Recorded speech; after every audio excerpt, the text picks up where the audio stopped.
Hello and welcome to the Apex Racing League American GT Championship live on Apex Racing TV. My name is Sam Fitzpatrick, and alongside me for this evening's racing is Austin Knight with Sam Kume on the cameras. And we're here for round 4 of the championship at Montreal. Austin, it's been a superb season so far, and this is a real test for the drivers. This half street, half normal circuit can really split the men from the boys. Yeah, Montreal is a very classic circuit for Americans, F1 fans, some NASCAR fans as well, because when people just come here, it's a pretty straightforward track. It's mainly a bunch of drafting, but it can get so much more than a bunch of drafting, because you got the Wall Champion chicane that Jackie Lauderman's going through right now. You have the long straights that we were talking about in the draft, and then the high speed and medium speed corners that just define the entire second sector, and the very tight braking spots as Jackie Lauderman is taking us through a lap of Montreal. Yeah, lots of chicanes around this place. Pretty much every corner is a chicane, apart from the hairpin in the third sector, of course, but this place is a driver favourite, of course, and Lotzman navigating it through.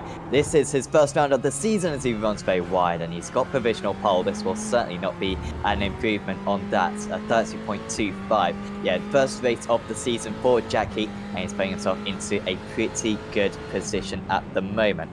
In the championship, in the GTE Pro class, we've got Tom McMahon, who isn't here today. He's leading the way in that category. Martin van Loosenholt is in second. However, I don't believe he's here either. Cone Cloakman is in third position in that championship. I'm not even sure if he's here either. So a real opportunity for a few drivers to catch up to those championship leaders at the moment. In the GTE AM category, it's James Salt, Simon Underhill and Tiago Loureiro leading the way. And in the GT3s, Alessandro Dalladone leads, Scott Brazier into second, and Mike Horder third. And in the AM categories, in the GT3s, Tristan Martz leads, with Dave Pett and Rob Sutherland rounding out the top 3. So Lotzman rounds out the Wall of Champions. Don't know if we're going to find out who's going to be the champion for this season later on. And he gives up on that lap. However, they do have 4 laps in this 10-minute qualifying session, and he's now starting his last one. But he's picked up a slowdown or 1 exit turn 1, and he gives up very swiftly. Yeah, very fortunate to pick up that slowdown, especially at this track. It's very easy to cut the corner here, because just going into that first chicane that you go after turns 1 and 2, turns 3 and 4 is just a bit off track, and boom, cut the course, and that'll just give you want to cut the corners and expand it as much as you can. And you see Studi right there hopping the curbs in the Wall Champion chicane, and that is just so risky to do that, because if you do that in a pack, you're going to cause a lot of trouble. And the rolling start here is just going to be very chaotic. Hopefully these guys put on their thinking caps today and be a little bit patient and don't go before the chicane. Yeah, definitely. It's going to be tricky for the GT3 class. Hopefully they'll go on their own green flag. Really, it's very important to avoid too many incidents through that final chicane. There is Carl Pokrivki, who is doing his first round of the season. Bit of bonnet damage. Rules very close round here, but he's decided to stay out, and now he does come into the pits. Don't expect any drivers to come into the pits. If they come into the pits, that is a bad sign, because there is no reason to pit. They have plenty of fuel to do this 20-minute race, and then of course we'll reverse the grid for race 2, and there'll be a double length 40-minute race. Both races worth the same amount of points. I'm sure drivers who have, or spectators who have seen these broadcasts are getting the gist of this championship, and basically it's always very entertaining. John Roberts, I thought we were going to have a mad dash to the line because he had 5 seconds to get in his final time, but instead he comes into the pits, so it'll be nice and leisurely for him as the timer ticks down and we are able to go through your grid. So Jackie Lotzman on pole position in his first round of the season. Dominic Ferraris starts on the front row alongside him. Mark Fletcher and Tiago Loureiro line up in 3rd and 4th, followed by Lewis Bibby, Cam Dance, Andrew Brown, Aaron Powell, Bob Humphrey and James Saltz rounding out the top 10. Behind that, it's Kevin Boland, Simon Underhill, Jason Hodgson, Copeland, Stephen Bocade, and hopefully we'll see Callum Barron and Joseph Saul also taking the grid. In the GT3s, we've got Alessandro Dalladone on pole position. Mike Corder starts in second place. Then it's Anthony Pisano, Adam Hedgecock, Prince Kern, Sean Gardner, Jacko Boshoff, John Roberts, Ryan Walker, Chris Studi, Stephen Kastrop, Justin Martz, Rob Sutherland, Bradley Hulse, Dave Petts, Lee Woodburn, Carl Pokrefke, John White, and hopefully Nick Dawes will take the grid as well. 36 drivers for this round 4 of the season. I just noticed something while we were going through that grid.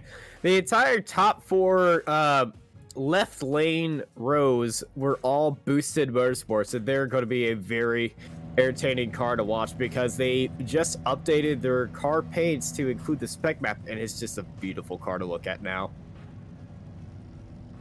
Well done to those guys for including the spec maps. We haven't seen too many of them on Apex Racing TV. Admittedly, it's only been a feature for about a week and a half, but expect that to be very visible in a couple of weeks' times when all the teams do change over their paints. It will look very cool. So, any favourites for you, Austin, in that GTE class? I mean, Jackie Lotzman on pole position, but a lack of experience perhaps in this multi-class racing could perhaps cost him. I'm gonna look at I have a feeling that Mark Fletcher is gonna avoid an incident, just make up a lot of positions. Dominic Ferrar's been very strong. Jackie Larderman, it is his first race with us, so he might be caught out just a little bit, but it's all these guys in the top 3 I have high expectations for. Also, don't count out Tiago Laureano for USR. It's going to be a very, very entertaining race. Yeah, sure is. And as you can see, the Mustang safety car at the front because it is the proper safety car. And no one can ever doubt that. So here comes the GTEs then to the start-finish line. GT3s a long way in the background. Lotzman cuts across the chicane. He waits though, and he will put down his foot when he feels like it. The green flag about to come out now. Lotzman puts his foot down and he pulls away from the rest of the field. Ferrari's going to have to go mega defensive against Fletcher going into turn 1. Can Fletcher muscle his way around the outside? He'll have the inside for turn 2, but just has to back out a bit. Ferraris though runs wide, and now he might be under pressure from Tiago Loureiro as well. He's going to go down his inside, almost contact between the 2 of them. In the GT3 category, Alessandro Dalladone already going, and there could be contact in the background, but they've done a decent job of getting through that one. So it's a brilliant start for the championship leader, pulling away from the rest of the field. Mike Corder in second place. Hedgecock getting past Pisano here. So it goes down the inside into turn 1. Nicely done there. We got a lone engine there. Jacko Boshoff out of the race, number 25. Well, what's happened to Barshoff? He have a boosted car stopped on the side of the road. That is John Roberts. A more chaotic start for the GT3s. It looked like they were all just going to go through their single filed, but it was just the sudden start by Alessandro Dalladone where it just brought everybody to their knees, and everyone was all spread out, very confused. And heading into the first quarter, you do not want to be confused. Some guys probably pushing a little bit too hard as we see the damage to Jacob Bishop, as that was a boosted car just getting to the side and hardens the wall. Goes the South African. I assume that was contact with John Roberts. You were saying how the boosted drivers were lining that side of the grid, and in the end contacts for one of them. So a couple of casualties in the GT3 category. A good start, by the way, for Aaron Powell, up 1 place, but the top 6 in this GT category, all in the same order. Here comes Fletcher though, through potentially past Ferraris. He tried to get past on the last lap. In fact, he did get past, but Ferraris coming back at him perhaps, and Fletcher should just about be able to replicate what he did on lap 1. It's almost a carbon copy of lap 1 as Fletcher stays in that second place. Ferraris in third, and Bibby now gets past Loureiro as well. Protectance Pitstime Motorsport, he's up into 4th. Yeah, I thought we were watching a replay because that overtake was so close that I was almost brought back thinking I had to look at the timing screen to see if we're actually watching a replay, but all these GTEs so close to each other. The leader, though, Jackie Lauderman, is absolutely checked out right now, and he's almost broken out of the draft, but the top 3 have definitely broken out a little bit of a breakaway. They're under massive pressure from Cam Dance. He almost got past at a few corners ago. Here comes the hairpin now, one of the biggest braking zones on the entire circuit. And it's a slowdown seemingly for the Texans Pitstone Motorsport driver of Dominic Ferraris, who was running up in second place at one point. But that is a slowdown then at that previous chicane. The most common place to pick up a slowdown, you have to cut it, otherwise you get losing a lot of time due to the curb. But he cut it too much and he's dropped down into 8th and maybe even 9th place. Yeah, and Ferraris is letting off the gas a lot. He might be having some technical issues right now, or he's still serving that slowdown penalty. It seems to be back up to pace. It's another driver going slow. It's Thiago Loureiro cutting the final chicane, and you can see how painfully slow he is going. Clearly, the slowdown on lap 2 still affecting these drivers a lot, and it's now Loureiro who drops down into 9th place. Yeah, Loureiro and Ferraris, P2 and P4 qualified drivers now down into the top, now down into this P9 and P8. Very disastrous start for these two drivers in this first race. Yeah, mega tricky for them. As James Saltz we're now watching, trying to get past Ferraris as well. So, apologies. Ferraris getting past James Saltz. So 1 position gained for him, 1 place lost for the Evo SR driver. In terms of the lead in the GT3 category, it is still... In fact, Mike Horder's got past Alessandro Daldone. We have missed that lead for the GT3 class. So that is a massive change. Horder, who spent much of the last race of the season stuck behind Alessandro Daldone all race long. This time, though, he's managed to break that deadlock, unlike Laguna Seca 1 week ago, and he's in the lead now of this race, on charge for perhaps his first race win of the season. Yeah, Mike Horder got the jump on Alessandro Daldone, even though Alessandro had a massive start to him. As you can see, the gap they have to the rest of the cars. The two Mercedes, though, leading away the BMWs. They fly down the long back straight. Knowing Alessandro, he's not going to take any of that and going to try to get past him as much as he can. So he's going to use any bit of track that he can to get past Mike Horder. But honestly, it's looking like it's going to be a pretty much stalemate between these two until the end of the race. Adam Hedgecock staying competitive in 3rd place. Had a decent race too at Laguna Seca, I believe, finishing in 3rd place on that occasion. So perhaps going to score some nice points again today. Very close battle this, though, with Ryan Walker having to go a little bit defensive against these other drivers going into turn 1, but single file around the majority of this race circuit. And Walker maybe not taking the best racing line there, taking a bit too much curb. However, he's just about being able to defend from Chris Studi. Sutherland and Martz and Metz as well, still relatively close, and Holston, Woodburn and Pokrevki as well catching up to these guys. This could be a 8-car chain swing. Yeah, all aboard the Walker train, because it's chugging along right now, and everyone's just right up behind him. Trying to get around him, but it's very hard to pass here in Montreal. All they have really are these braking zones for this chicane. He's going to get a little bit of a bump from Studi as they head into the hairpin. Expect Studi to try to lunge for a move around the outside. Switches back late, go from the inside, but Walker, he just parked his car right there. The brakes glowing hot right now, and Walker's being pushed wide by Studi, who had a little bit better of an exit. We're going to have another drag race here in Montreal as they're heading into the chicane. Riding on board Rob Sutherland as we're looking at the battle between Studi and Walker. Studi around the outside, Walker down the inside. Studi has a car length, but Walker brakes late. They're going to go side by side to the world champion. Studi gets turned around, and Sutherland gets the position as Chris Studi and Walker head into the Wall of Champions.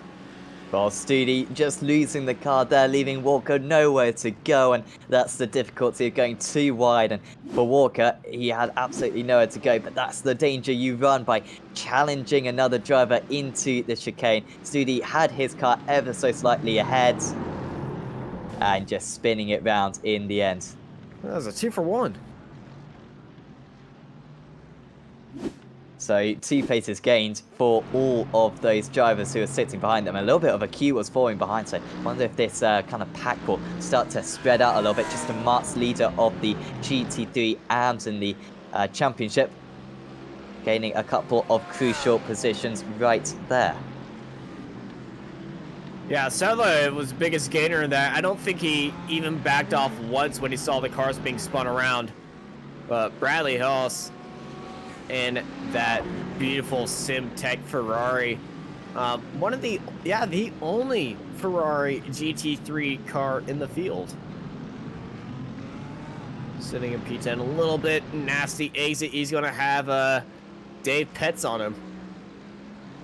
Yeah, well, they saw the impact of the cars in front. I don't think they're going to listen to it too much. They're still going to go at bats or perhaps into the chicane, but actually just backing off out of it was Petz. A little bit of a drop out there, and that can be very tricky for the following driver. And now Petz getting held up a little bit, falling back into the driver behind. Issue for Aaron Powell, I believe, and Joe Saul as well, who did take the start, potentially from right at the back after not setting a qualifying time. But I think Joe Saul just losing a couple of positions. He's now down to bottom out of the GTE drivers.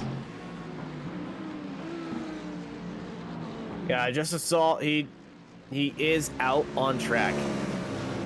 So we're looking at Anthony Pisano and the battle for third in the GT3 class, as the battle for the lead between Porter and Daladonde is pretty much being a progressional hearing, as these guys are going pretty wild on it. It's a all matte car for the Apex Racing Team driver of Frenz Kern, and I must say, Matt just looks lovely on these cars. Sure does. It'll be cool when we get night races as well, perhaps with the glossy as well. I think that's going to be a nice effect. Certainly do compliment iRacing on bringing these updates to the sim. But at the moment, despite that matte paint, I don't think it's getting him any straight line speed. And that's what he needs in order to challenge these couple of drivers Look ahead. at the banking Deep ground on the brakes. And really way too deep, and had to really compromise his line quite significantly there. Joe Saul back into the pits, and so he had a bit of an incident, dropped a few places, and now had to come back into the pits. And that GTE driver may not be eligible for the burst grid for race 2, which will be coming up straight after this one. Getting pretty close in the GT E category at the moment. Aaron Powell with a little bit of a queue sitting behind him as we go side by side with Dominic Ferraris and Thiago Loureiro, and it's Loureiro who gets ahead. Is that a defensive move from Loureiro? It sure is. Ferraris trying to come back after that slowdown earlier on. But Loureiro as well got a slowdown, of course. Going to have to surely go defensive into the chicane. Just puts his car into the middle of the circuit. Very much a message just saying, you are not coming past, so don't even think about it. And you would think that they could work together and maybe get Aaron Powell for 5th place. These guys are probably in the same voice channel, but some of them may be heading over the radio, communicate to each other. We never know on how these drivers talked with each other, because some of them like to have a quiet race, some of them are very chatty through the race, and some of them just like, you know, you don't trust them half the time. We call that mind games, and some mind games might be playing with Ferraris just on the back end of Loureiro. Right, here goes Ferraris down onto the inside, a send out of nowhere, and he's going to snipe it up onto the inside, but here comes Loureiro. But no, Dominic Ferraris with a great lunge to get back up into P6. You don't see too many moves there. You could see how he was right on the gearbox of the driver ahead through the corner previously. Very impressive how he could get so close after the chicane previous as well. And it was a pretty simple move in the end once he got his car down on the inside. Now the 2 Evo SR drivers fighting a little bit just behind these guys of Loureiro and Saltz. Saltz, of course, with a decent chance at winning the amateur championship, so they don't want to tangle too much with one another. But we are getting to the relatively latter points of this race. And yeah, about 7 minutes to go still. Yeah, halfway through the first race. I like to call it the sprint race, before we spin the wheels and head into our endurance race, which is a 40-minute race. And honestly, all these guys been putting on a show. I forgot we're even halfway through this race. It's gonna be a very entertaining day for y'all here today in Montreal. As here comes Ferraris once more on Powell. Let's see if he can do it in the same corner. Yeah, Powell isn't a driver who we've seen too much of in the past. Here comes Ferraris down the inside.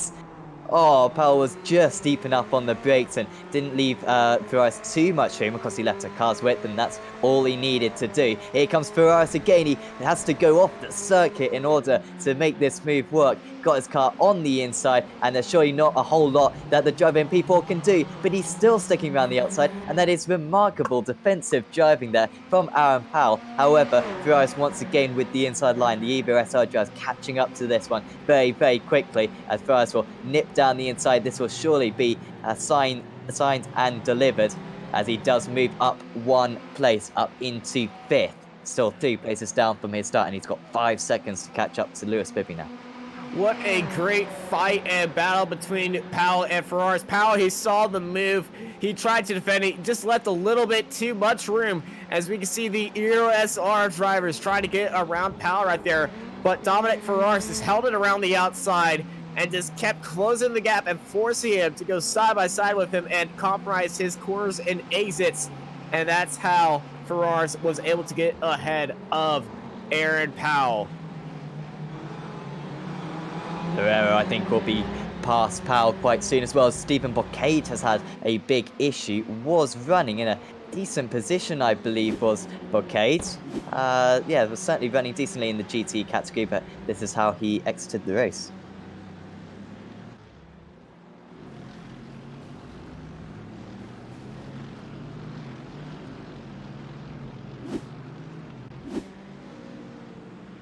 So back to the pits. We're back live with Rob Sutherland in this 3-man field in the battle for 7th. Sutherland around the outside of Martz, pretty close on the exit to the Audi. Ziata gets a big hit of oversteer, avoiding the wall, but that's going to hurt his top end speed, and he's falling off for that battle for 7th. Yes, a cast job and Sutherland now with a bits of breathing room to the Audi. Everyone pretty spread out. Are we going to get any lapping in this class? We are, actually. GT3 cars may even reach this pack, such as kind of the shortness of this circuit. Cast job just runs a little bit wide further up the road. Ferraris has just made another mistake. So Ferraris has dropped back behind Aaron Powell now. So it must have been another slowdown surely for him, and he's not helping himself too much as a 0-3 driver. And here comes Loureiro as well, down the inside into turn 1. He's going to make his presence be known. Plenty of space being left by the Texans Pitstone Motorsport driver, however, maybe too much space left because that's a good drive through turn 2 for the Evo SR driver, I think. Now getting ahead us, I think still slowing serving that slowdown penalty is Ferraris. Almost skims the wall as well. And those slowdowns really hurting him a lot. Yeah, now look at James Salt getting into the wall, trying to win around the outside of that very small gap that Ferraris had. And Salt just trying to elbow his way into the fight. You see him flashing lights, very not happy about that move that Ferraris did. And the Ferraris goes into the wall, and James Salt collides with him. And stuck into the fence. That must have been some kind of hardware issue, surely, for Dominic Ferraris, who is wedged into that fence now. Let's see what happened to him. So he's racing along normally, maybe even with a bit of steering damage at this point. There might have been a little bit... Oh, yeah, that's a hardware. I mean, he's so fortunate he got stuck in the fence, though. Otherwise, that could have involved a lot more cars, and he wouldn't have had any power to avoid it. So, for once, a bit of an iRacing glitch really does help us significantly there. Yeah, a steering issue in his hardware, sending Dominic Ferraris in the wall. The reason why he hasn't left yet is because he's probably fixing that or throwing something out the window, and he now just despawns from the track. As my favorite car of Kevin Bolin in that beautiful night car. It's a pink car. I actually adore the color pink, as Bolin and Humphrey having a good old bow for P7. Yeah, what a debut this is for Kevin Boland. Started up in 11th place, and he's backed that up brilliantly up into 7th right now, only sitting 2 seconds behind Thiago Loureiro, remarkably. But he's got to try to hold back Bob Humphrey for a bit longer. Also got Simon Underhill. Wily Simon Underhill just behind us. Down the inside here comes Humphrey. This should be pretty simple for him, I think, going into the chicane. Needs to make sure he doesn't pick up a slowdown though. And he takes the perfect amount of curb, and that is 1 place gained then for the 36 car, and it means that we've now got an Evo SR 6 and 7. Yeah, Euro SR Young Driver Academy, I must add. Yes, apologies. I think all the academy drivers beat all the pro drivers last week, which didn't look quite right on the timing screen. Yes, it was pretty much the young guns showing the old guard how it's done. And I'm pretty sure they might put a little push into the contract saying, hey, we beat the... should pay us more. And it's a big lockup for Kevin Boland heading into the chicane. And that's going to bring him into the charge of Wily Simon Underhill. Yeah, Underhill always there or thereabouts. And, oh, it's off the circuit now goes Boland's having a tricky time of it. I don't know if that's a commentator's curse or whatever, what I was complimenting about a lap ago, but it's been a disastrous 90 seconds ever since then.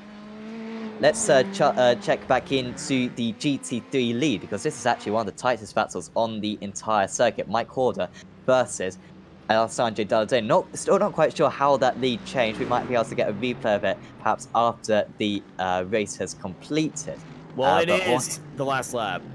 It is the last lap.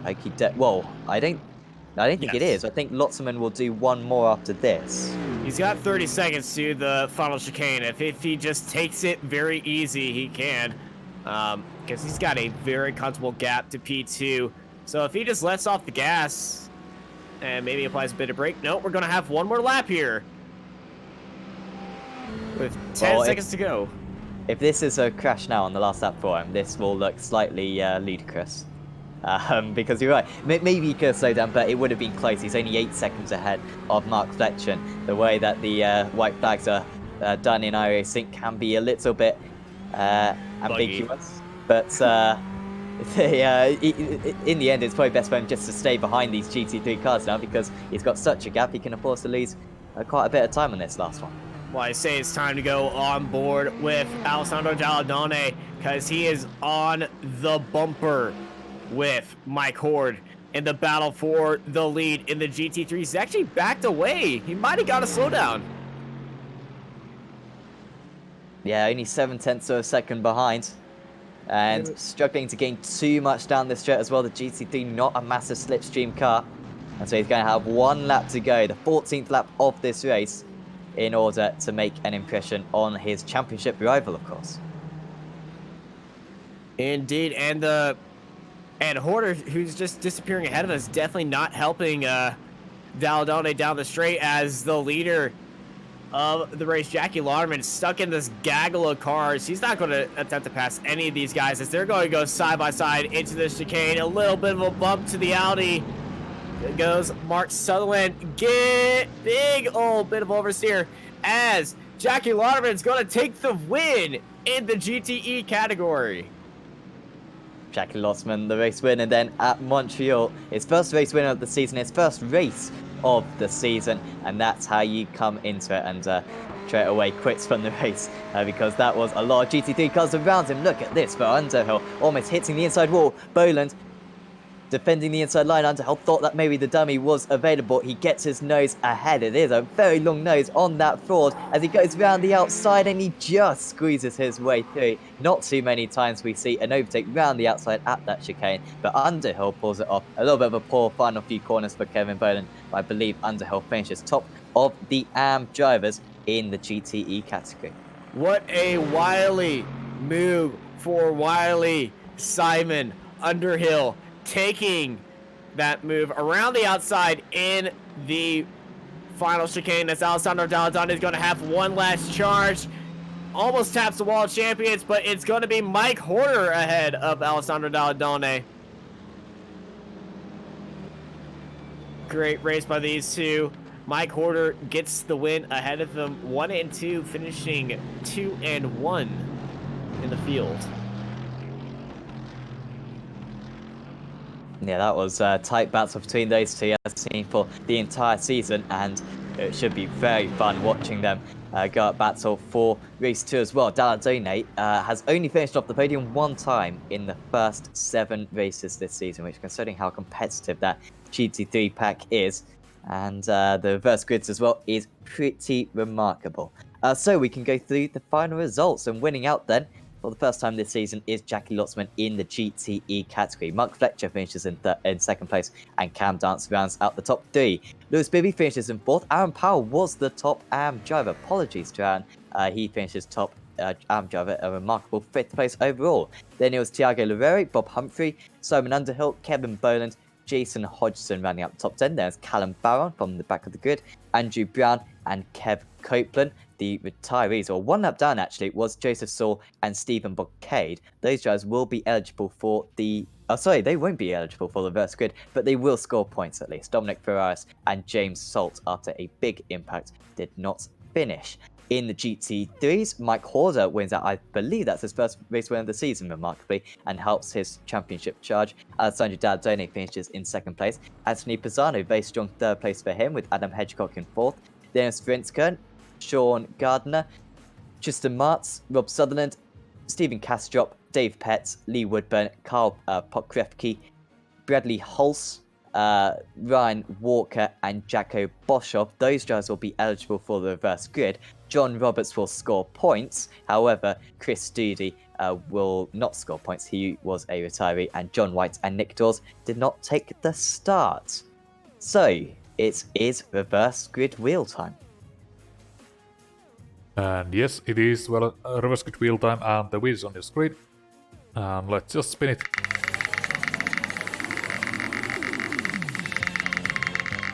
And the big spins this time, so for the GTEs we will get, well, it's 15. And GT3s, almost, but only 9. Ooh, so 15 for the GTEs. That is basically a full grid. So there are 15 drivers eligible, and so it will be a full reverse grid. Makes my job a bit easier. So thanks for that, guys. In the GT3s, was it 9 then? Yeah, it is 9. For the G9. So 1, 2, 3, 4, 5, 6, 7, 8, 9. Stephen Kastrop then will be on pole position, with Rob Sutherland alongside him on the front row of the grid. So a few AM drivers then heading up the GT3 category. It should be a lot of fun. Hopefully you'll join us back in about 20 minutes time for race 2 here in the Apex Racing League American GT Championship.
nicely to the inside goes Logan Cloudman is going to touch in. Pit press sideways. What a save. Look to the outside as Tronke goes off. De Jong into second place. Going for the switchback. Oh, pinpoint driving. It's howling down to the inside. He's trying, there's contact though. Slide left of the racetrack. Chris Renner drives it back down underneath, and he takes that second spot right back. Joker goes to Garrett Lowe. Garrett Lowe should take victory with all that contact. He's going to try and make the move around the outside the parabolica. That's not going to work, but he's going to try and get the cut back here. Get the run out the parabolica. That's beautifully done there. Makashube, there's a little bit of door banging as well.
to the front bumper, and he hits him again now. Ray Alfala into the outside wall. He's gonna pass nearly 3 cars down that front straightaway, and he's gonna get them all done with. What amazing! Lee to the inside goes Logan Cloudman is gonna touch in. Pit press sideways. What a save! Look to the outside as Truncate goes off. De Jong into second place. Going for the switchback. Oh, pinpoint driving. It's howling down to the inside. I trying this contact though. Slide left to the racetrack. Chris Venner drives it back down underneath, and he takes that second spot right back. Joker goes to Garrett Lowe. Garrett Lowe should take victory with all that contact. He's going to try and make the move around the outside the parabolica. That's not going to work, but he's going to try and get the cut back here. Get the run out the parabolica. That's beautifully done there. Makashube, there's a little bit of door banging as well.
Welcome back to the Apex Racing League American GT Championship live on Apex Racing TV. Once again, I'm Sam Fitzpatrick, and once again, I'm joined alongside by Austin Knight with Sam Kume on the cameras. And we are here at Montreal, prepping for race 2 of the evening. A couple of reverse grids, Austin, and everything was quite serene in race 1. There weren't too many crashes, thankfully.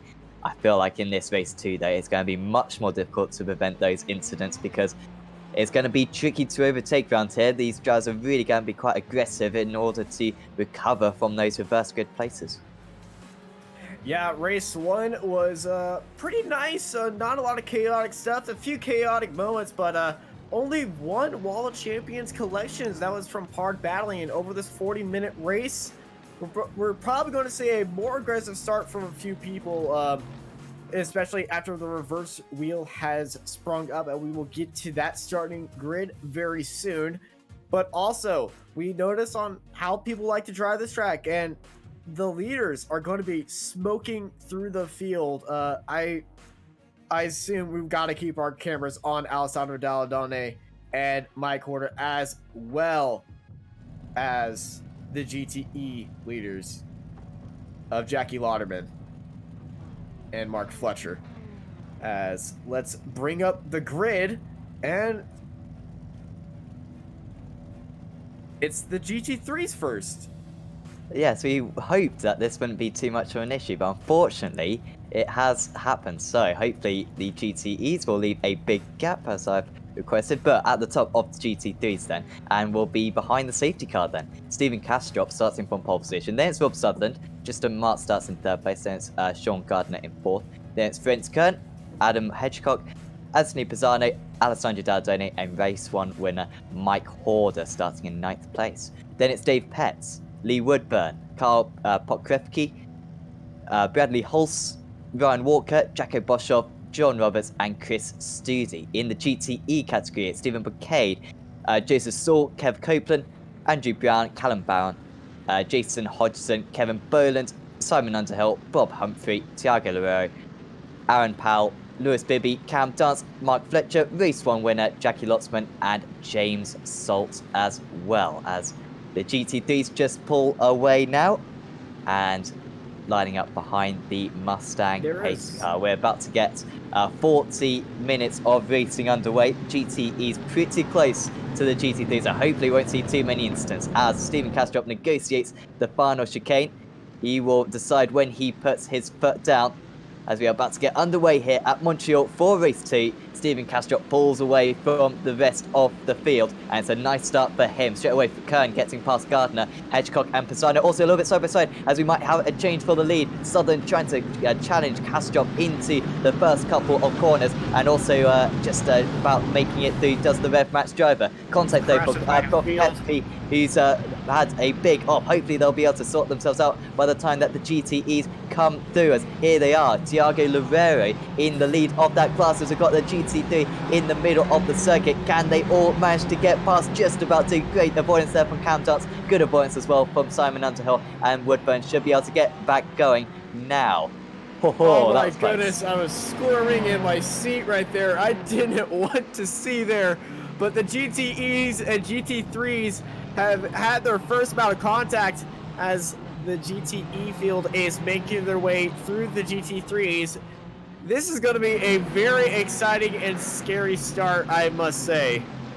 We had little to no lapping in the first race. Well, we're definitely going to experience the GT3 field and the GTE field racing with each other finally, and it's going to be a very wild ride as they're going 3 wide heading into the hairpin.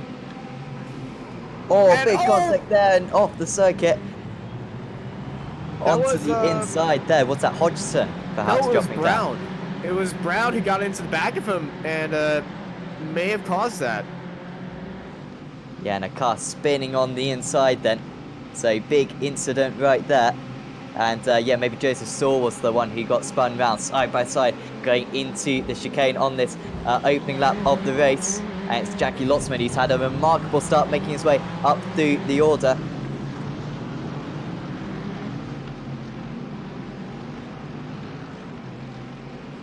And they're very soon going to be onto the back of the main GT3 pack. A few GT3s having to drop way back to wait for the GTEs to negotiate their way round, as I've got another drive just on the inside of the circuit. That may have been Kevin Boland, I believe.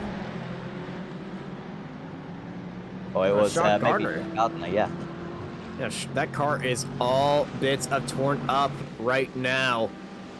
Also, Kastrop's lost the lead then in the GT3 category.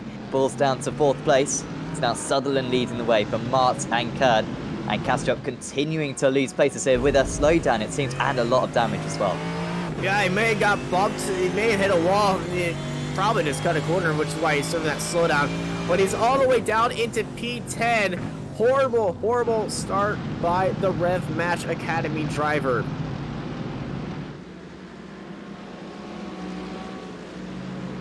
Few people wanting this to be the standard race format with the GTEs and GT3s right behind me. You might have to put that to a volt as Kev Copeland reverses into the back of Mark Fletcher, who also goes wide. Chaos in the GTE field. They haven't even reached the GT3s yet. And comment on this GTE GT3 reverse grid. Literally, I like my sanity. Let's not keep doing this. Yeah, apologies to any of the drivers watching this back. Sure, an explanation will be published later on. But Lotzman, he's started quite far down in 15th place, I believe. And look at this, now moving past Bob Humphrey there. So he's only got Loureiro to overtake. He's gone from 15th to 2nd incredible start for him. Don't quite know how Loureiro managed to get into the lead of the GTEs either off the start. Must have been quite a crazy start in that GTE category. But now Loureiro going to be under massive pressure as now on this lap 3 they are very nearly onto the back of the GT3s, and you can see how bunched up they are.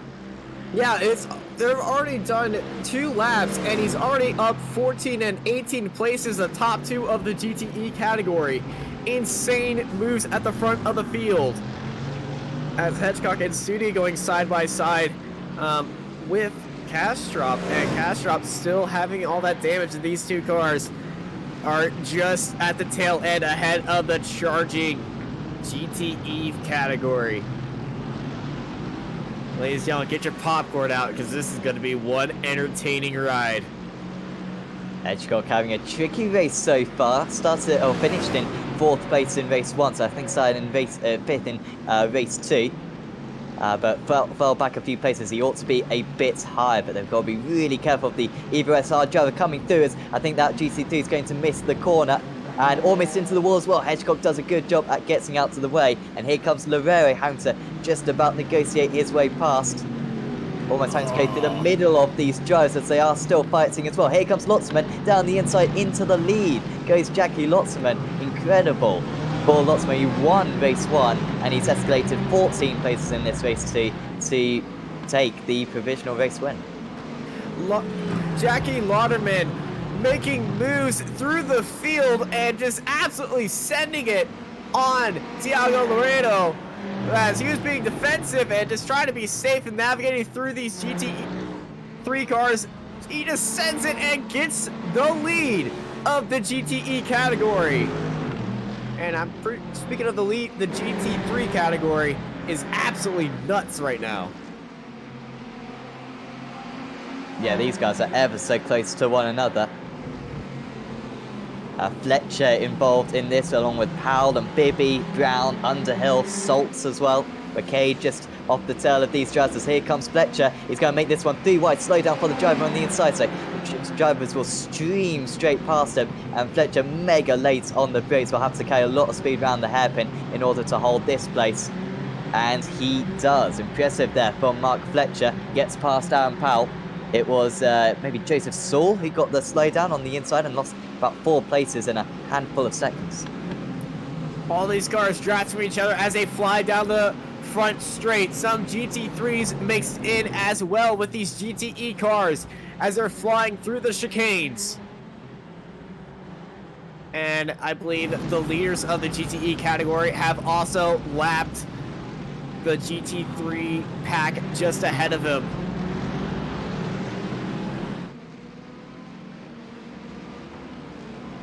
So Lotzman now up to 7th place overall. Now this race might start calming down a little bit once the GTEs have got past the GT3s, but he's making a huge gap for himself. Here comes Loureiro, will be able to just about get past as well. Nice move there from Thiago. And now a little bit more open space for him. You can just see behind his teammate as well. Out in the lead of the GT3 category, because we really haven't paid too much attention to them as these classes have started to intertwine, as Jacko Boshoff has a bit of an off. But Rob Sutherland is still leading the way in the GT3 category, with Justin Martz and Ferenc Kern in 2nd and 3rd. All very close drivers at the top of that category. Yeah, this wily Simon Underhill on flashing his lights, just holding on to that inside line as he's trying to make his way through the GTE drivers. He's currently sitting in 9th place in class as the leading GTE field of Lauderman has caught up to Mike Horter and Alessandro Dall'Adone. That's a show we pretty much want to see, as what is this pack going on right now? Ferenc Kern, Pisano, Dall'Adone, Horter, and Lauderman at the end. These 5 cars, one of them's a GTE, as we see Horter just letting by Lauderman as Dall'Adone is right ahead as he's trying to give chase to Pisano and Kern. Oh, that's deep on the brakes for Lotzman. Wanted to go down the inside of Dall'Adone, but the space wasn't quite there. will have to have another bite at it now, going to the next chicane. But you can see the gap that he's built up. It's been like a hot knife through butter as Lotsman. Taking no prisoners so far, and he's building up a nice cushion for himself at the moment and can jump straight back onto the next GT3 car now. Yeah, that's the BMW of Pisano. Waterman, very explosive overtaking through the field. Once again, down to the inside. That's another car down, and he's about a few cars away from the overall lead in this race.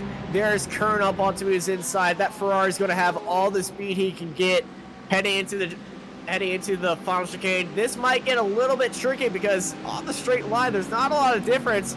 We'll just see if Kern lets it by. Yes, he does. And this has been a bit crazier start. Well, certainly crazy when the GTEs start behind the GT3s. People are actually giving each other respect, which is kind of rare. Sutherland having to go mega defensive against Mars, who will get turned around here. Mars, he makes contact with the GTE race leader, and that was nearly curtains there for Jackie Lotzman. He tried to just nip his way down the inside of the GTE, GT3 P2 driver, and it's given Sutherland a nice amount of gap. Here comes Lotzman again. So tricky to make a move through there because when you fall offline, it's so easy to just get sucked into the wall on the outside of the circuit. Comment on what I said earlier about showing respect. That was an ISMA joke. So I think Lotzman, I mean, remarkably for him, I don't think he'll believe his eyes when he gets past Rob Sutherland because there'll be no one in front of him. This is what he would have hoped from the race start. Well, he started in 15th place to be honest, but quite soon he's managed to clear the entire field. And down the inside he goes, and a bit of clear air now for Jackie Lotzman to stretch his legs, looking very good for a double race win today.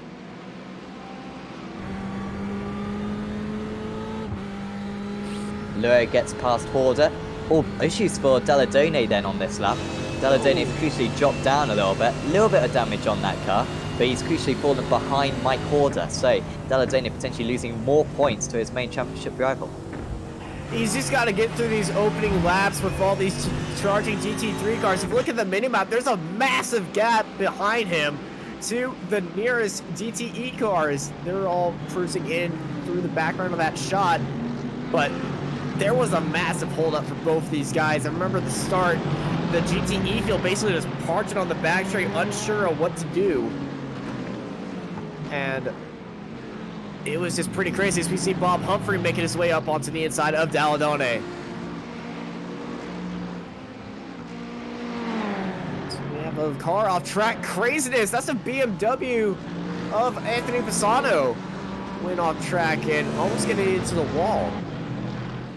Yes, I think he may have been overtaken by Mike Horder there, was Pisano. Yes, he was. In fact, he was overtaken by a few drivers, a couple of the GTEs as well. Those won't be too much of a concern for Anthony. For RSR Esports, of course. So still only Lotzman, the only GTE driver to have got through all of these guys. And apart from that, just the GTEs. If anything, preventing any moves in the GT3 category at the moment, just as they navigate their way past, they can't get their priorities straight in terms of just surviving these few laps. It's a lot of mirror driving, as a few GTE drivers would say. They're driving in their mirrors, making sure the fast cars don't try to kill them, and make sure they're aware of their surroundings before they go and try to make some moves. If you've driven in lower divisions, you know how scary these faster cars are.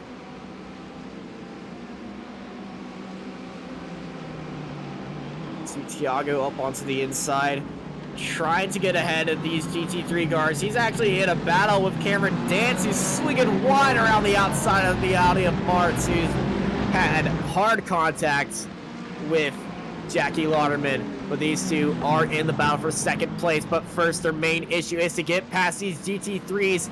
And the GT3s are keeping them very honest with each other. And here comes Cameron Dance. Cameron might try to make a move on Laredo. Laredo going down the inside with Sutherland. They hold each other up, and here comes Cameron Dance around the outside. He's going to have a lot of speed. You see the flashing of the light. He was definitely not happy about that ludicrous move from Laredo. But if he didn't do that, Cameron Dance certainly would have. as these two are bound for second and third, and now it's a 1-2-3 overall for the GTE division. Yeah, Loureiro was desperate to get that move done because, as you say, Dance would have been straight past him if he hesitated. Dance ever so close here. Started a couple of laps, a couple of places lower. Oh, Steph Fletcher is mega slow. It's a concertina effect there on the hairpin as the driver slowed almost to a halt. Massive train of cars, about 10 cars all in a row at the moment, as right at the front of the train, Loureiro having to go defensive against Dance. Also got Sutherland having to hold off Humphrey, and Humphrey, of course, a GTE car, so trying to make his way through anyway. Fletcher's got a couple of slowdowns which have hindered his progress, but still running in a decent place at the moment, as the other bunch of GTE cars filling up that void that we saw earlier on. Those drivers, as Walker's had off a little bit further down the order for Nomad Sim Racing, and he's back to the pit, so Ryan Walker out of the race. There's a car just on the infield smoking up a lot of that. I think that was Walker you were talking about, as Mark Fletcher setting it up onto the inside of Martz, as Kern is on the back of the Audi, and he's got no other cars around him. All of them are in the same division, but Kern doesn't know who to trust. He could have gone onto the inside of Martz right there and tried to make a move for second place in the GT3 category in this absolute gaggle of cars. Here comes Kern. He will have it this time, surely. This is for second place. The driver who won race 2 at Road America, and he's giving himself a very good chance at another race win here. Gets it stopped on the Apex as Kevin Boland has an op further down in the GT category, and he may need to take a fast repair in order to fix that damage. Yeah, that car is crabbed just a little bit coming up into the hairpin. Look for Horner. Horner very late on the brakes, almost the far GTE car going into the back of him, as Dall'Anone is having a little bit of fight with Lewis Bibby. Yeah, Bibby now the next GTE onto these cars, and they've got a couple more GTEs as well to get through, as Dance has got up into second place. He's got past Thiago Loureiro. Just saw that down at the hairpin a few moments ago and managed to hold it into the chicane as well. Martz just being shoved out by Horder, and now Martz having to pick up a slowdown, navigates the chicane nicely, but that is a big shame for Tristan Martz, who was running up in second place for much of this race. So in the GT3 cars, it is still Sutherland leading, but Kern up into second position crucially, and Horder in third. Yeah, Lewis Bibby making his way through there. Behind him is Pisano and Dall'Anone, but Power and Salt are also in here, and I had no idea where these guys disappeared out of.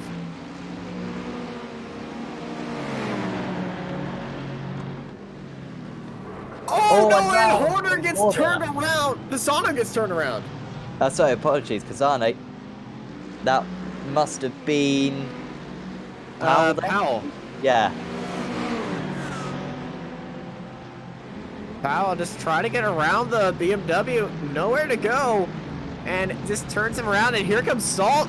These two guys are racing, and that's why they're so aggressive with each other and around these GT3 cars, and probably lesson on why we're never doing this again. Dall'Anone just behind these guys. He's lost a lot of time to the race leaders, says Dall'Anone. Just hasn't worked out whatsoever as this. A long way off where he would prefer to be. Has remarkably spread out a little bit amongst the top 6 now in the entire race, but of course the top 5 are the GTE drivers. Here comes Sutherland under pressure from Kern. He's held the lead pretty much from the start, has Rob Sutherland. It's been a monumental effort from him. Really done very well against the GTE drivers coming through the order. And Kern's done a good job as well. That's mega deep on the brakes and almost loses the car. Was that Cam Dance? Sorry, no, it wasn't. It was Lewis Bibby. He was getting past. And that nearly was the top 2 in the GTE class out of the race. Oh, very aggressive move by Bibby, just trying to get around these guys as much as he can. He's certainly not happy that he had to start behind them. He goes down the inside once more on Sutherland, trying to make for a late braking move, just hoping that the GT3 car would just let him by. And he does that, but look at Kern and Horner, the top 3 of the GT3 category, all in a little pack right now. And this is the race for the lead in that group. The Apex car going down to the inside. Here comes Kern, but Sutherland has the lead on him. Now look at Horner. Horner might try something on Kern.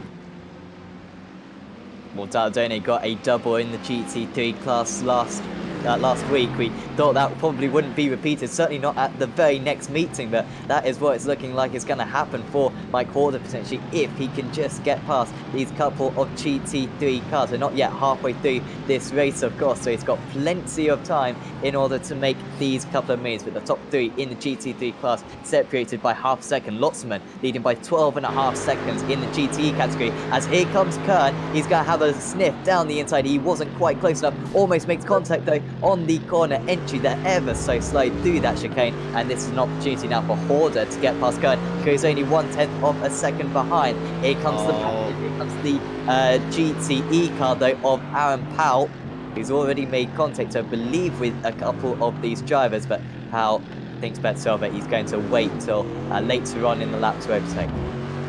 Yeah, there's a little bit of contact in the bumper between Kern and Sutherland. I heard the car contact, and it maybe heard me win a little bit of boop right there. He just gave him a little bit of love touch in the braking zone. No harm, no foul from both these drivers. And here comes Kern once more. He could try a late move, doesn't go for it. And Powell is just taking his time back there. Kern on the exit, looking down the inside. Sutherland holding that inside line, picking up that draft. Kern stays onto the inside. Side by side, they go into the braking zone. Sutherland has the lead, and he's going to chop off that nose of Kern. And Sutherland keeps P1. Kern cannot get around him. Yeah, and every lap that goes past, it seems like Sutherland just becomes a little bit wiser. He knows where the limits that Kern is willing to go to. And on that occasion, just wasn't willing to break that little bit deeper. Was Kern probably the wise thing to do because he barely had any of his car alongside on corner entry. They've got Horder and Powell and Salt and Pisano all chasing these guys. Daldone is bringing himself right back into contention as well. As here comes Kern. Will he go to the inside? No defensively put up whatsoever by the race leader. Kern with the better line, you'd think, but Sutherland brave again. It's incredible his defense right now, but Kern way better launch coming out of the corner. Here comes Horder as well. He will at least try to get past into second place. He might even go for the lead because we're going to have 3 wide for the GT3 league. I think it's going to be Kern who's leading coming out of these couple of corners. Sutherland keeping his car on the inside though, and he's going to be able to retaliate. Here comes Horder, making it 3 wide once again, and this is unbelievable from Sutherland. Every time you think he's down and out, but he comes back, and Kern stays in second place. Contact though with Horder. Kern falls off the circuit, and Horder moves up into second place, and Kern serving a big slowdown. He might even fall behind Daldone and also Martz as well. Very disastrous for Kern, but what a hold by Rob Sutherland to hold off the GT3 lead. Also, huge shout out to Powell and Salt for just showing very patience in this massive fight for the lead. That could have ended super badly for these cars as we see Horder going down to the inside. Let's take a replay as what happened looking back at Mike Horder. So he's charging in there, and oh, I don't really think there was contact. No, I think Kern was just too late on the brakes, desperately trying to defend that position and just pushed it a little bit too far on that occasion. His car spun like there was contact. The back end popped out just a little bit, but I don't think there was contact. The contact was between the GT, was the chasing pack. Maybe Daldone got into the back of somebody. Yeah, so many different things going on circuit at any one time. Powell has nearly got through these guys. I mean, he must have spent a couple of laps sitting behind Mike Horder a few moments ago, and nearly has got past all these GT3 cars. He's just got Rob Sutherland, but he can't get past into the chicane, and now for these next few corners it's pretty much impossible to overtake, and he's got James Salt sitting on his back bumper. These two are being pretty much glued to one another for the entire race. Here comes Aaron Powell this time. Sutherland though, he just wants to go as fast as he can. He's not going to get out of the way, otherwise he will lose time to his rivals in his own class. Powell will surely get past this time, but the GT3 cars are so quick down these straights, and once again Sutherland is holding them off. He can defend against GT3 cars, he can defend against GTE cars as well, and he's not even deliberately doing it against the latter. Now Powell will try for, what, a 4th time on this lap. And even this time, I don't think it'll be a complete conclusion. Salt will go through as well, and he's got to be so careful of Horder as well. He's now right on his back bumper. Yeah, Horder, all the leading GT3 category with this start has stayed together as a pack because they were all kept in line with each other because they're battling for the lead and having to stay safe with the charging GT3 cars. But now that most of them are out, they can start outright battling for the lead once more. So we've now got the top top 8 are now GTE cars. Yeah, the top 8 of the GT3 cars, the top 6 all within the same pack. But the start half of this race is basically, have you ever injected caffeine into your bloodstream? Because that's how crazy the start has been. It has been quite incredible. A few issues seemingly for the GT cars that not more of them have been able to get through to the lead, but of course issues in their own class. But yeah, James Salt now still behind Aaron Powell, but we're going to have to go back to Sutherland and Horder and Dalladone, Pisano, Kern, all of those GT3 cars. Simon Underhill seemingly had an issue. Here comes Horder surely for the race lead. Sutherland has defended remarkably well so far. This time he has to give way, but he's going to try to go around the outside, makes contact, and through goes Dalladone as well. He's got a good launch as well on Horder. If he's going to get past Horder, he wants to get it done straight away. And that is awful for Sutherland. He's now going to make contact, surely. Is that going to be second and first and third and fourth, potentially out of the race? Kern also getting affected, and Sutherland ends it all in the lead still, despite, I believe, causing that contact.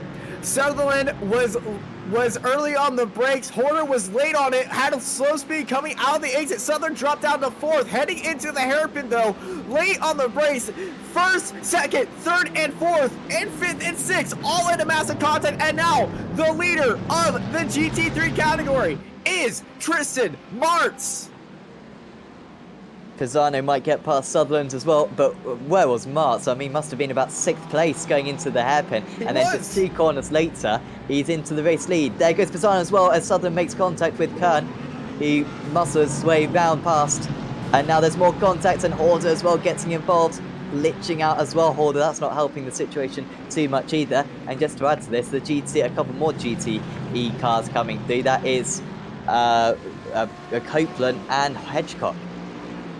Absolute insanity happening here today in Montreal. Probably one of the craziest races I have ever seen, and chaotic races. You're going to have some fun after this race, I can definitely tell you. Oh yes, we're having a lot of fun right now as Sutherland going to lose one more place, is he? Yes, to Stephen Bocade this time. Haven't seen too much of Bocade out here. I think had a tricky race 1, but done very well to gain some places in this race 2. Looks like 18th place did Bocade. That's very near the back.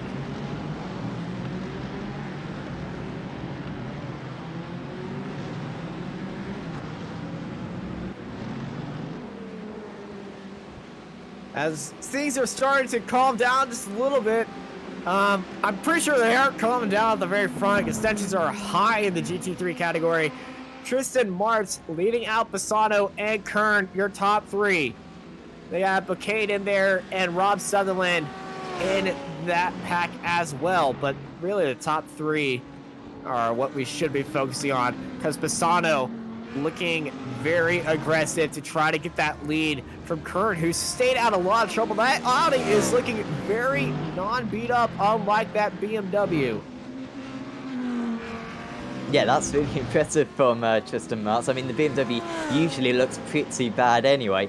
But yeah, Martz's car, he's just kind of been sitting behind those drivers and has done this absolutely perfectly. Of course, a AM driver along with Kern.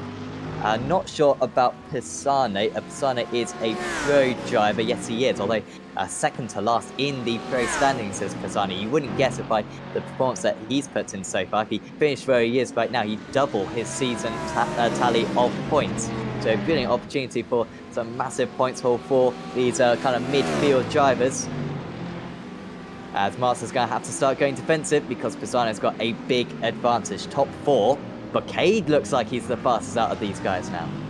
Well, Bouquet's in a GT3. Apologies. That's GTE. Well, he should certainly be the fastest then.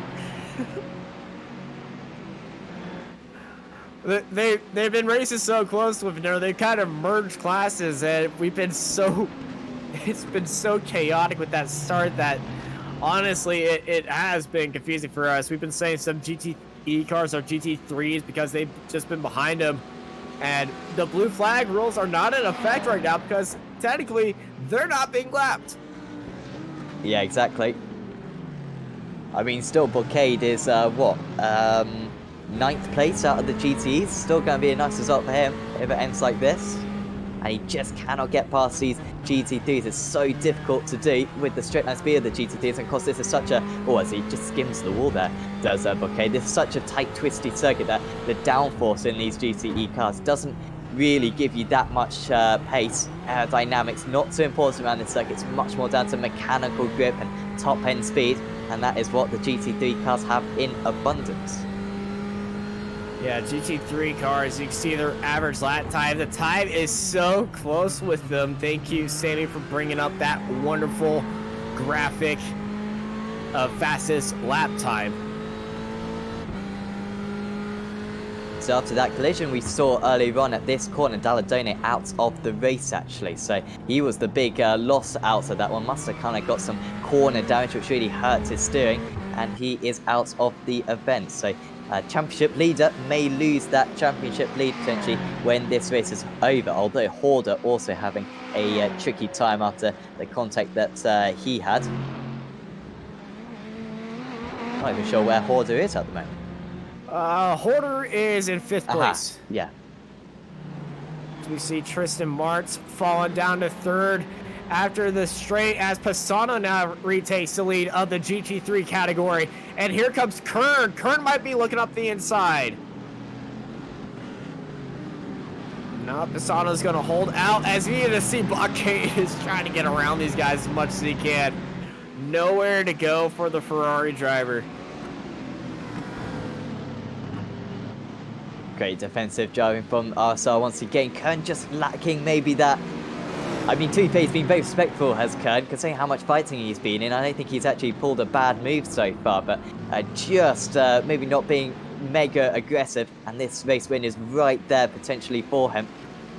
If he can just get past the BMW quite slow down the straights, especially with the damage that the race leader has got. Kern will go to the outside, but I think just setting this one up, trying to get a good launch for the hairpin coming up. Great drive though from Pisano, nailed that opening curb, which is so important for that corner, and he pulls out a few tenths of a second. He'll be okay at least going into the hairpin, but be careful into the chicane there. Look in the background because Brown, Saul, and Copeland have entered the scene, and oh no, Martz has been turned around, and he's got damage. It's not too bad for Martz. That might be his first contact of the race, remarkably.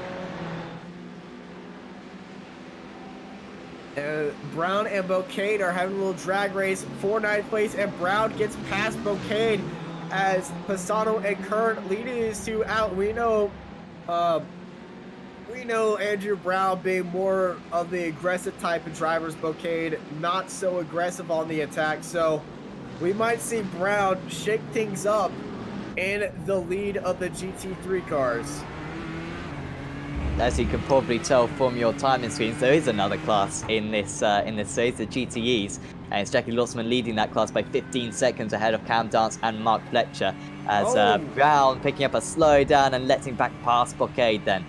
So yeah, Lotsman leading from Dance and Fletcher, Loureiro, Humphrey, Bibby and Salt. Not too many fighting in that class, although it is getting a little bit closer between Humphrey and Bibby at the moment. Also Salt and Powell getting quite close to one another, but it has mainly been in the GT3 category where the action has been with Pisano leading from Kern and Bouquet. Still 26 cars running out here. Only a couple of them are a lap down. And we've had about 5 retirees as well, which is remarkably few considering the action that we've seen in this race so far. Yeah, only 4 drivers not running at the moment. I'm counting 5 drivers not running. 5 drivers, apologies. Daldone, Walker, Woodburn, Barron, and Hughes. Yes. all retiring on different laps as well. So it wasn't a big incident which caused them, but just whittled down as this race has gone on due to different crashes. Yeah, less than 10 minutes remaining here in Montreal. If we're looking at the battle for 7th in the GTE category, the battle for the lead in the GT3s, though, are still going on strong between Pisano and Kern. And they still have Bouquet behind them. Yeah. I mean, to be fair to Bouquet, there's no point in him even overtaking anyone now. Although, actually, he's getting caught by Copeland. I don't know where Copeland's been this whole race. He must have got a big hold-up earlier on with some of the GT3s. Also got a little bit of a tight battle between Hedgecock, Underhill and Order and Studi further down in the GT3 pack. Here they are. Underhill, of course, a GTE driver. Had a big issue earlier on, did Underhill. He's actually done pretty well to come back the way he has. Yeah, we gave him the nickname of Wily Simon Underhill. And you would assume that he'd be very wild on a few of these overtakes, trying to clean through the field as fast as he can. But I think that's what caused one of his incidents. And now he's flashing the lights, just trying to get past anyone that he can. Blue flags are not in effect for you, but whoever floats your boat. Yeah, that was that Radical's car. Not quite sure who that is. Maybe Jason Hodgson. Yeah, Jason Hodgson very slow on the inside with big damage, just trying to finish this race, trying to score some points for himself. However, these guys might get lapped by Jackie Lotzman. He will probably just be in the back car, maybe going through the hairpin currently. Might just catch these guys. Will Lotzman just see him right at the back of the shot there. Thank you, Sam, for pointing out the damage on Simon Underhill's car has made his headlights go absolutely derp right now as they're facing completely different directions. Cross-eyed. They're probably shining into his own face right now, to be honest. I think one's shining up into the heavens, one's shining to the nearest left-hander, and one of his taillights are inside out. I'm not sure, but if we put googly eyes on that car, it will look even better. I mean, it's one of those devices, isn't it, where the headlights turn as the car goes round. Unfortunately, that only happens for left-handers. For right-handers, it works the completely other way. Yeah. Sorry, we're laughing at this Underhill. That's just funny.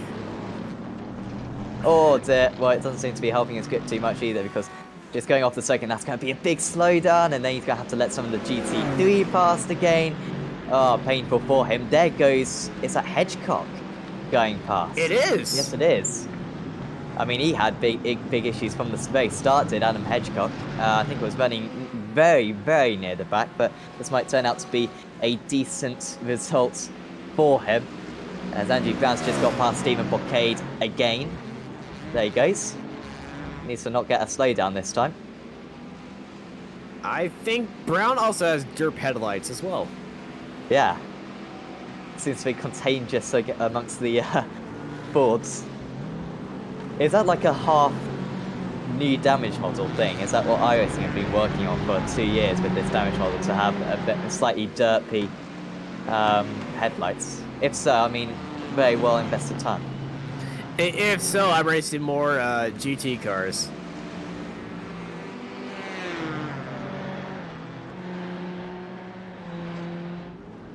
I mean, it must be quite odd to see that in the rearview mirrors, but Kern cannot afford to be put off. He's still got a chance at winning this race off Anthony Pisano. Martz, who was in 3rd place out of this category.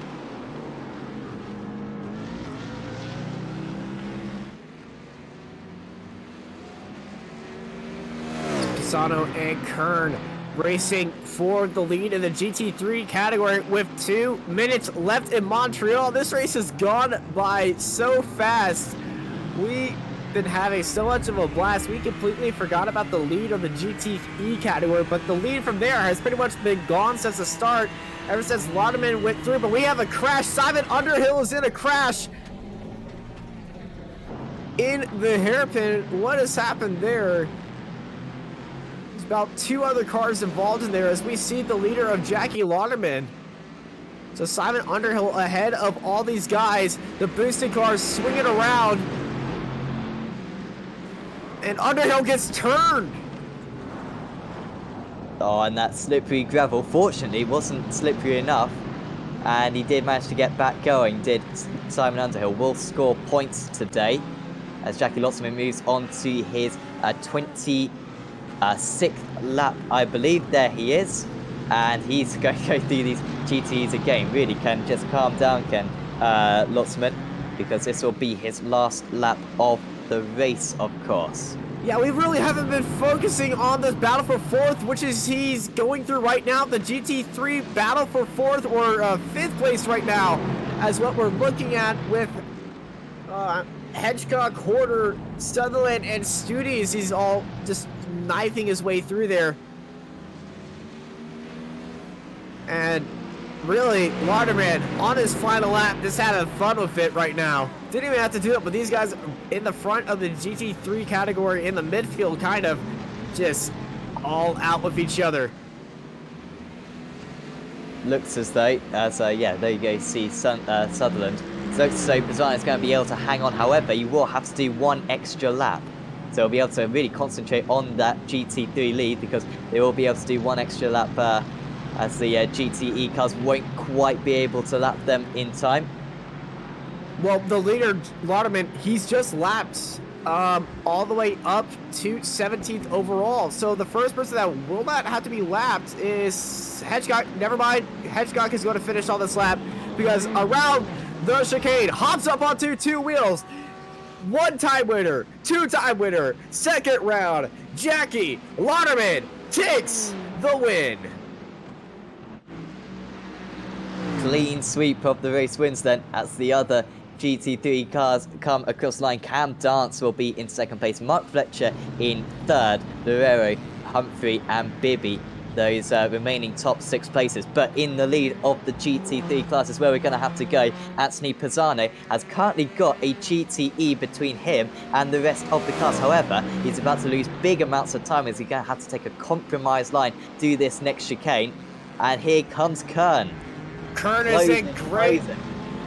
Kern, seeing that GTE hold him up just on the inside, is licking his lips right now, just a bit behind him, as he's got Bouquet right there. Hopefully Bouquet doesn't try anything, but Pisano, he is in great spots. He's got the draft of a GTE ahead of him, but Kern, he is charging down on that BMW. It's going to come to the line between these two. Hopefully Bouquet doesn't try anything to disrupt this fight for the lead.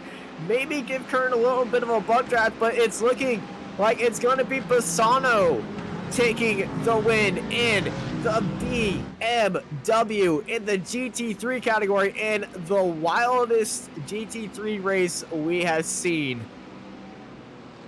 Oh my goodness. Incredible result for Anthony Pisano. He was sitting in the championship 14th out of 15 in the pro standings. He was down in I mean, it must have been outside the top 20 out of the overall GT3 cars, but he's one out today, and that's the important thing for Pisano, and navigated his way through. I mean, to be was still involved in incidents, but he wasn't involved in as many, and that massive crash at the Heaven, which took out the top 5 cars.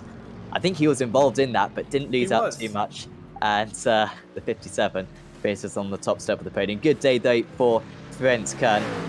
I mean, but no Dalladoni up there. Brazier wasn't here today. Horder dropping down, although I imagine Horder will be the championship leader going into round 5 of the season.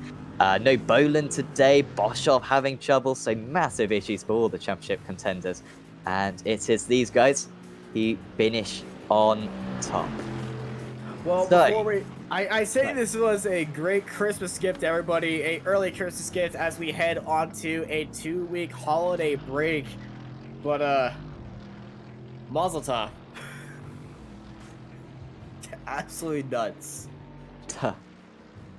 So, the final results then. It's Jackie Lotzman who wins out, 18.5 seconds clear of Cam Dance. Mark Fletcher finishing in 3rd place. Then it's Tiago Loureiro, Bob Humphrey, Lewis Bibby, Aaron Powell, James Saltz, Andrew Brown, Kev Copeland, Stephen Bouquet, Joseph Salt, and then 1 lap down was Simon Underhill, and the 2 laps down was Jason Hodgson, and remarkably the only proper retiree was Callum Barron there, 20 laps down on the race lead. In the GT3s, Anthony Pisano won out, only half second clear of Brent Kern. Then it was Tristan Martz, Adam Hedgecock, Mike Horder, Rob Sutherland, Chris Studi, Jacko Boschoff, Dave Petts, John Roberts, Carl Pokrevki, Stephen Kastrop, Sean Gardner, and then the retirees were Alessandro Dalladone, Ryan Walker, Lee Woodburn, and Bradley Hulse. Incredible racing today, and hopefully we'll get a couple of interviews with drivers as well. And it looks as though we are going to be able to. So we'll first have a chat with Jackie Lotzman, who took to the grid for the first time this season today. And Jackie, you took a clean sweep. Your pace was absolutely incredible out there. Yeah, that was pretty good, I must say. Pretty surprising. I didn't really expect this, but yeah, it went really good. The car felt really nice. And in that race 1 then, so you took pole position. I mean, you pretty much just drove away from the rest of the field. It looks very comfortable for you out there. Other drivers were getting a lot of slowdowns. Was that an issue for you? No, I didn't get any slowdown. I was trying to go for the 0 incidents as well, but I think I got 1 in the first race. But it wasn't too much of an issue.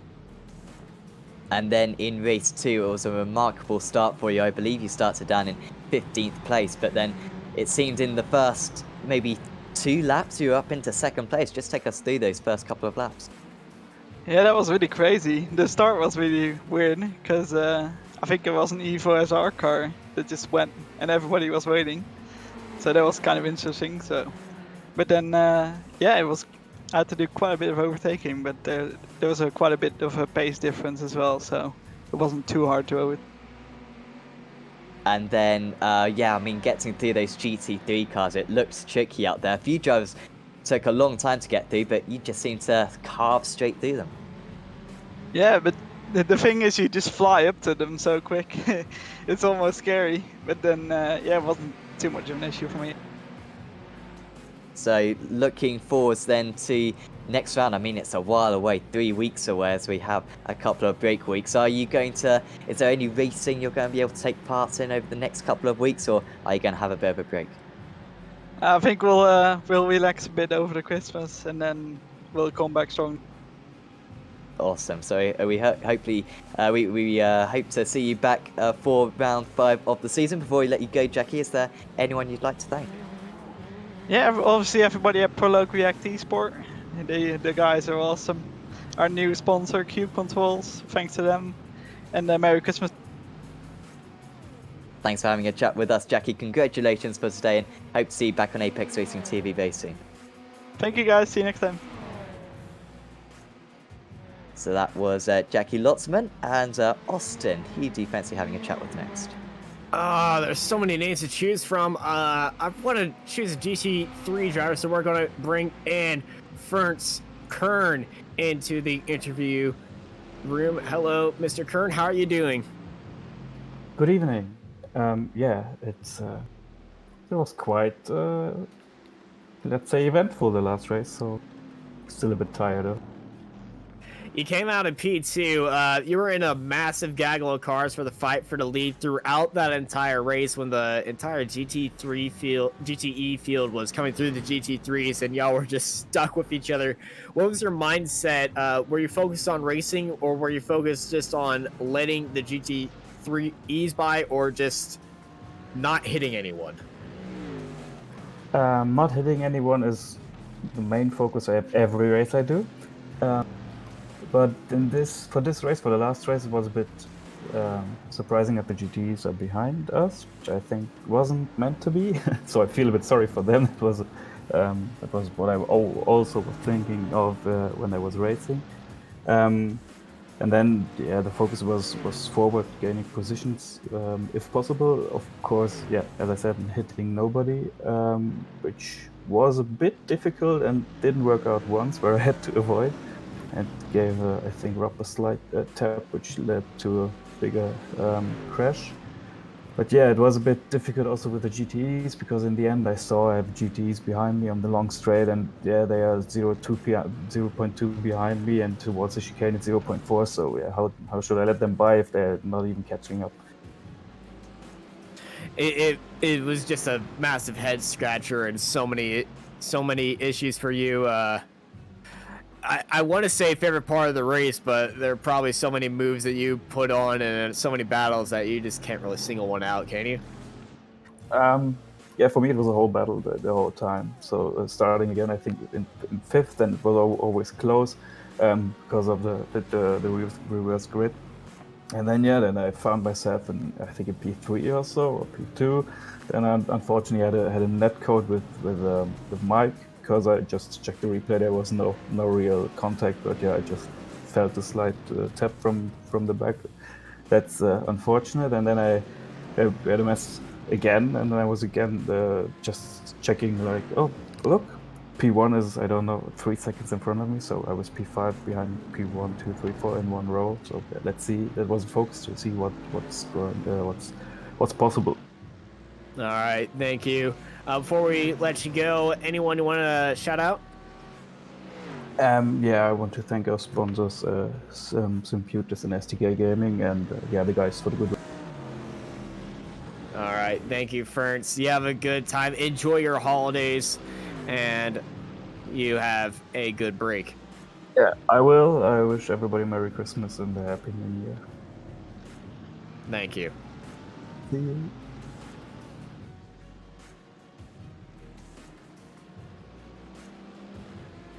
So next up then, we will have a chat with...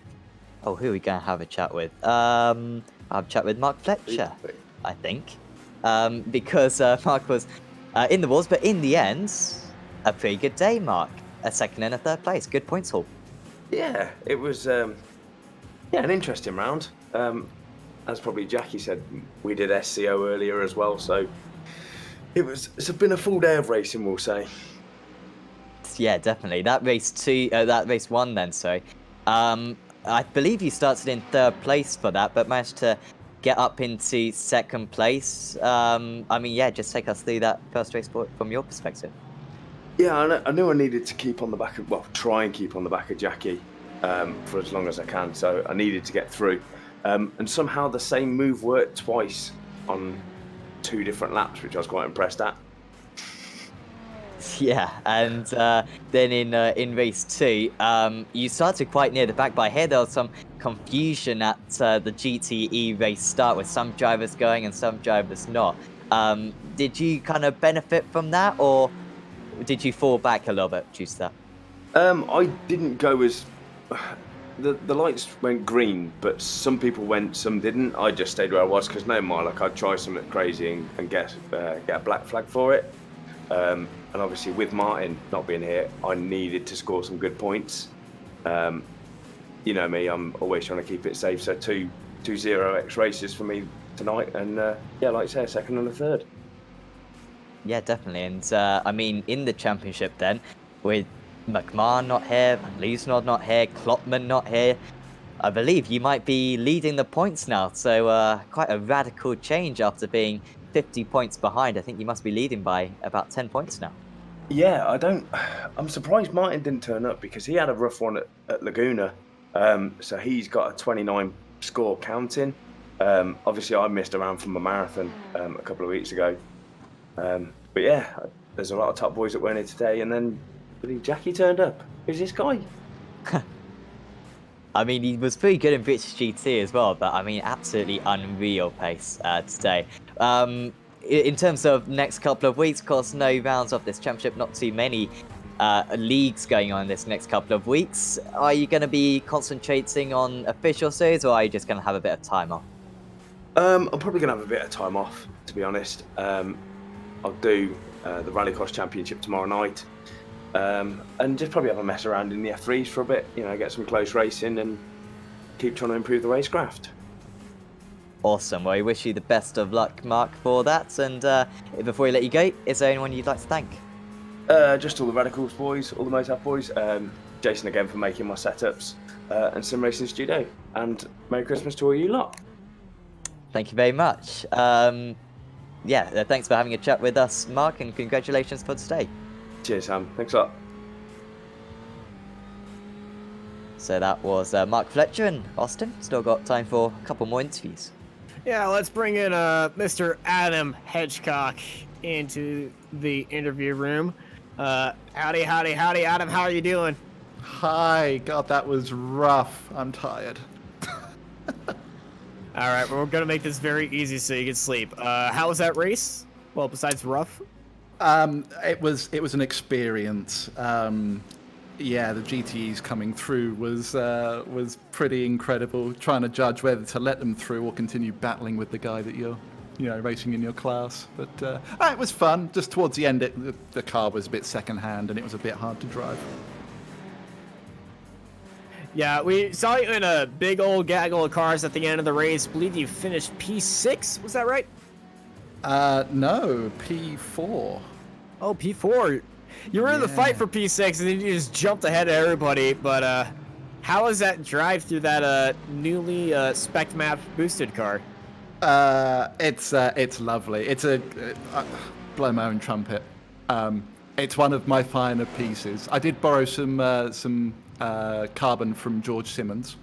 I'll admit to that one. But yeah, no, it's a lovely car. We quite like it. All right. Well, before we let you go, anyone who want to thank? I want to say sorry to Sean, my teammate. Lap 2, I kind of sent him to the barrier. So apologies to Sean. And then thanking Boosted for having me. All right. Thank you, Adam. You have a wonderful holiday. We'll see you in 2 weeks. Cheers, guys. So, 2 more interviews to go through, and first up, we'll have a chat with our Race 2 winner, Anthony Pisano. Congratulations, Anthony. I mean, yeah, let's go straight into Race 2, because that was a hectic event. I mean, there's a lot to list of what occurred out there, but yeah, just try to take us through it from your perspective. Yeah, so when we landed on the grid, and or before we actually sat on the grid, I heard someone say the GTE field is behind the GT3 field, and my heart just dropped. I knew it was going to be a tough race to begin with, but knowing that was coming through behind us, and so yeah, I was just driving on pins and needles the entire time.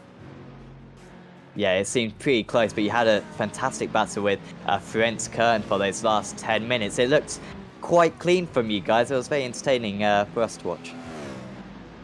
Yeah, it was a great race on his part. I know I had damage. I mean, I was hit, I don't know, multiple times, and every time I got hit, I'm like, oh my god, the car's still driving. I'm like, all right, here we go. And then I got hit again and again, and I'm surprised it even got across the line, let alone a victory. And of course, now we're over halfway through the season, round 4 out of 7 now completed. How would you assess your season so far? Well, I had a late sign up, and then I did the second race, and last weekend we were already signed up for the SRW endurance race, so I had to participate in that. But going forward, besides the last race, I'll be participating in all of them. Awesome. Well, we look forward to seeing you for that, Anthony. Before we let you go, is there anyone you'd like to thank? Yeah, I definitely like to thank our sponsors. They've been with us for a while, and we got a couple new ones as well. Butt Kicker Simulation Products. We just started working with the Bruzy as well. JL Designs, he does a lot of our liveries, and Formula Hypersoft News. It's our social media partner. You can get the fastest F1 news analysis on Instagram through them. Well, thanks for having a chat with us, Anthony, and best of luck for 3 weeks' time. All right, thanks again, guys. Enjoy your holidays. So that was Anthony Pisano, winner, of course, in the GT3 category in race 2. Austin, one more interview to go. Yeah, that's gonna be Cameron Dance. He was having a wild race. We saw a wild drift from him as well as he was making his way through the GT3 category. So Cameron, how was that race, and How you feeling? Yeah, it wasn't actually too bad of a race. That second one, it was a little bit hectic at the start with that gridding issue, but nevertheless, just did what I needed to do, be the silent achiever more or less. So got the job done in the end, just kept all the slowdowns out of the way, and yeah, managed to come away with P2 in the end on the second race. Yeah, silver's always good. You said the start was very hectic. What was your main priority? Getting past the GT3 cars or trying to race past your GTE counterparts? A little bit of both. I mean, obviously, with the slower cars ahead of us, it's trying to navigate that traffic and not cause too many issues. But at the same time, you're kind of trying to do damage limitation and also get past your class competitors as well. So it was more damage limitation and just trying to score points towards the championship. But yeah, at the same time, it was just trying to navigate that traffic as quickly as possible. All right, thank you for that clearing up, because I was very confused at the start. What was the preferred strategy for you with them? Because we saw a lot of interclass battling, but then a lot of people not battling cars and just trying to get past the GT3s, then losing their minds in battles when they got clear of them. So I don't know which strategy you were going for. Yeah, so it was just, yeah, mainly damage limitation in the end. Like you said, there was just cars everywhere battling each other. So, yeah, and the problem obviously is that the different classes have different weaknesses and strengths. So you sort of got to try and work out where each class has its advantage. E.g., the GTs have better cornering ability due to the more downforce. The GT3s are quicker in a straight line. So you've kind of got to work out as quickly as possible in a short time frame that you've got where you can possibly get past all the other cars. All right, thank you for that clearing up. Also, before we let you go, anyone you want to thank? Yeah, just like to thank the team at Fitstyle Motorsport for their help as always. TechSense sensors, Renval harnesses, and everyone else for the clean racing, and you guys for putting on some broadcasts as well. Well, thank you, and hopefully you have a great, amazing holiday. Yep, thank you, and you guys too. All right. So that was our apologies. You go ahead. No, you go ahead. I believe we were saying the same thing. So yeah, that was Cam Dance, our final interview for today. And Austin, I was saying after race 1, that was a very serene race 1. I don't think the same thing can be said about race 2. Again, apologies to the drivers, anyone listening back. Apologies for the mishaps with the grid. But I mean, even if the racing wasn't fantastic for the drivers, even if it was a bit chaotic for those guys, for us, that was one of the most incredible races I think I've ever witnessed. Yeah, I believe I said something like, if you ever injected caffeine into your bloodstream, this is what it's like. That was true, because what just happened? Yeah, oh absolutely my goodness, incredible. That was the most nutty race I've ever seen. A few of the drivers are saying, are asking if this will be counted towards the race since it was a messed up start. We'll let you guys know on what the admins decide of that, but currently, as of now, it is still being counted. Yes, at the moment. All right. If anything changes over the holidays, we will let you guys know at the start of the next race. Of course, because that will be 3 weeks away. So got plenty of time to maybe we should just do this for every race. You know, race 1 and race 2, just reverse it. We probably won't do that. I don't think that would be mega smart. But for of course, no racing in this series for the next couple of weeks as something called Christmas happens. So we will be back in 3 weeks' time. And that race will be Watkins Glen. What a way to bring back the championship for the final 3 rounds of the season. Keep an eye out on entries for this series if you fancy like taking a chance with it yourself. We might have some discounts for the second half of the season, so entry will be a little bit cheaper. So certainly hope that you check out that one. It would be great to have some new drivers on the grid when we start up in proper 2020, not season, not iRacing 2020, but proper 2020. Of course, on Apex Racing TV, we've got loads of events coming up, particularly the official series with the IndyCar series and the Formula 3.5 Championship. Also, the season finale in the Rick Tech GT Challenge coming up this week as well. Certainly recommend checking that one out. And the ARL TC on Thursday, the first round of the showdown. That'll be on the iRacing Esports Network as well. But certainly hope that you have liked this video. If you have, please do leave a like on it. Subscribe to Apex Racing TV and also subscribe to iRacing Esports Network and check out our social media platforms as well. But from me and from Austin and from Sam, we'll say goodbye and we'll see you next time.